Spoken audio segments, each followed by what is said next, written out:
I hope you're having a great summer. Summer just came to the Yampa Valley probably about a week ago. We had some rain the week before, but now it's sunny and 75, 80 degrees, and it's wonderful here in Steamboat Springs. We just received the May 2025 market report.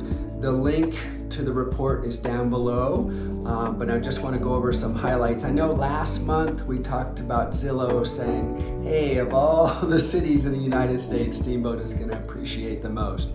Will that play out? I don't know, but these May numbers are a little bit telling.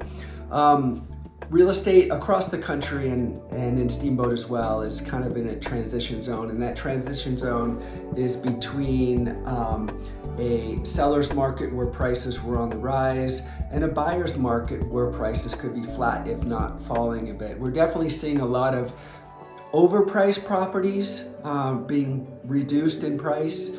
I think that's because we have a lot less buyers in town right now.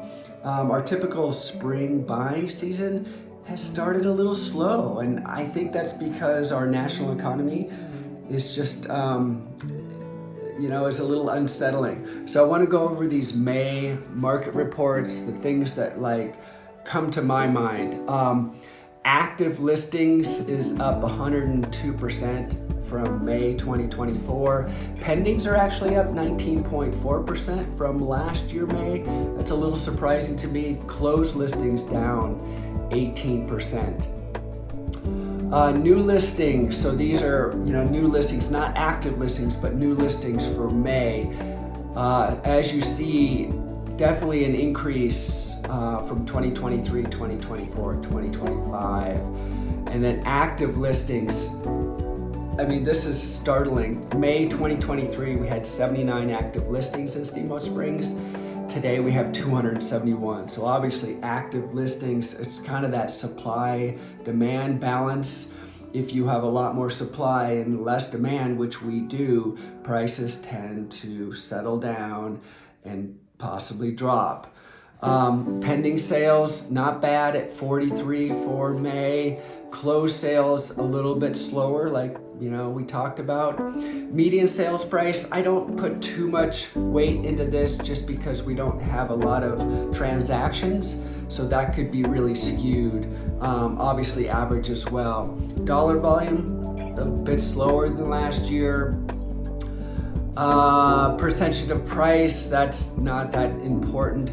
Months of supply, now this is super important. This is where we talk about the balance of supply, demand, and buyer's market to seller's market. We talk about that 4 to 5, 6 months supply of inventory. If you have less than say 5 to 4 months of inventory, it is a seller's market and prices are typically going up. If you have more than 5 to 6 months of inventory, it's a buyer's market and prices typically going down. Here in Steamboat, we categorize it by price. So obviously these are all going up. So in the under 1.5, it's a neutral market. Same with 1.5 to 3 million, a neutral market. 9.5 months, between 3 million and 6 million. So it's definitely a buyer's market in the upper range, so above $3 million. 14 months of inventory for the 6+, so definitely a buyer's market in the higher end properties. So there's your quick recap, the link below. You could, what's really nice is you could click, if you want to know more about Clark, you could click the Clark and it shows those numbers, Oak Creek, Stagecoach, etc. So happy spring, happy summer. Steamboat is beautiful. Again, click below if you want to see those numbers in person, and feel free to give me a call if you have any real estate questions. Thanks again.